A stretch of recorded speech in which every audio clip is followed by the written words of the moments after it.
এই ঐতিহাসিক আমি জানো লাচিত বৰফুকন মহাবীৰ তেওঁৰ জন্মস্থান পিতৃ এইটো তেখেতৰ সৰুতে শুকুতি বুলি কৈছিল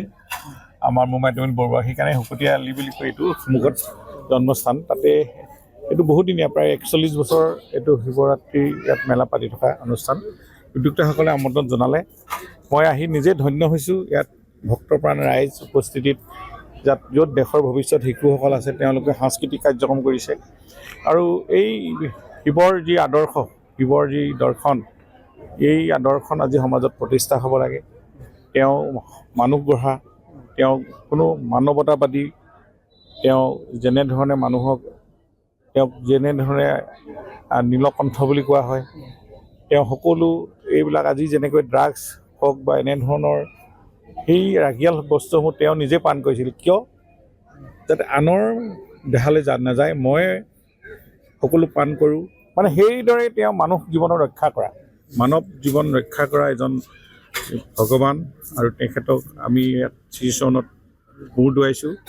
গতিকেলৈ এই আদৰ্শৰে সমাজখন গঢ়িব লাগে মই ভাবোঁ উঠি অহা প্ৰজন্ম সৎ হ'ব লাগে আদৰ্শৱান হ'ব লাগে মানুহ হিচাপে জন্ম লোৱা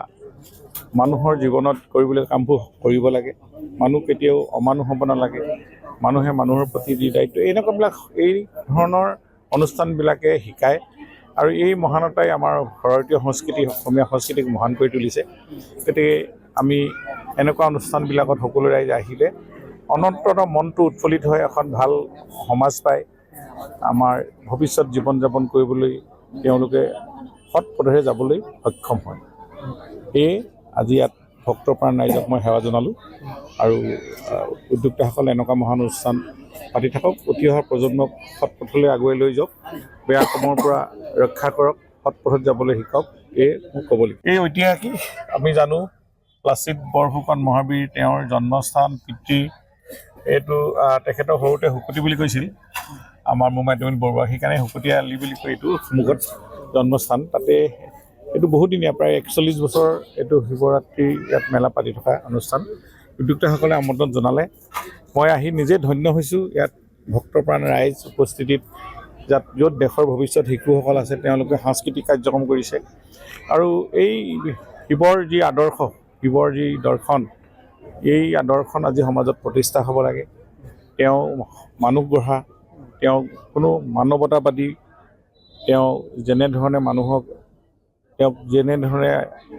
নীলকণ্ঠ বুলি কোৱা হয় তেওঁ সকলো এইবিলাক আজি যেনেকৈ ড্ৰাগছ হওক বা এনেধৰণৰ সেই ৰাগিয়াল বস্তুসমূহ তেওঁ নিজে পান কৰিছিল কিয় যাতে আনৰ দেহালৈ নাযায় মই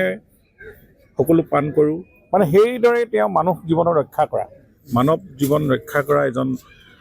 ভগৱান আৰু তেখেতক আমি ইয়াত শ্ৰীচৰণত মূৰ দুৱাইছোঁ গতিকেলৈ এই আদৰ্শৰে সমাজখন গঢ়িব লাগে মই ভাবোঁ উঠি অহা প্ৰজন্ম সৎ হ'ব লাগে আদৰ্শৱান হ'ব লাগে মানুহ হিচাপে জন্ম লোৱা মানুহৰ জীৱনত কৰিবলৈ কামবোৰ কৰিব লাগে মানুহ কেতিয়াও অমানুহ হ'ব নালাগে মানুহে মানুহৰ প্ৰতি যি দায়িত্ব এনেকুৱাবিলাক এই ধৰণৰ অনুষ্ঠানবিলাকে শিকায় আৰু এই মহানতাই আমাৰ ভাৰতীয় সংস্কৃতি অসমীয়া সংস্কৃতিক মহান কৰি তুলিছে গতিকে আমি এনেকুৱা অনুষ্ঠানবিলাকত সকলো ৰাইজ আহিলে অনন্তত মনটো উৎফুল্লিত হৈ এখন ভাল সমাজ পায় আমাৰ ভৱিষ্যত জীৱন যাপন কৰিবলৈ তেওঁলোকে সৎ পথেৰে যাবলৈ সক্ষম হয় সেয়ে আজি ইয়াত ভক্তপ্ৰাণ ৰাইজক মই সেৱা জনালোঁ আৰু উদ্যোক্তাসকলে এনেকুৱা মহান অনুষ্ঠান পাতি থাকক উঠি অহা প্ৰজন্মক সৎ পথলৈ আগুৱাই লৈ যাওক বেয়া কামৰ পৰা ৰক্ষা কৰক সৎ পথত যাবলৈ শিকক এয়ে মোক ক'ব লাগিব যিকোনো খবৰৰ বাবে যোগাযোগ কৰক 7099017330 লগতে 7099017110 নম্বৰত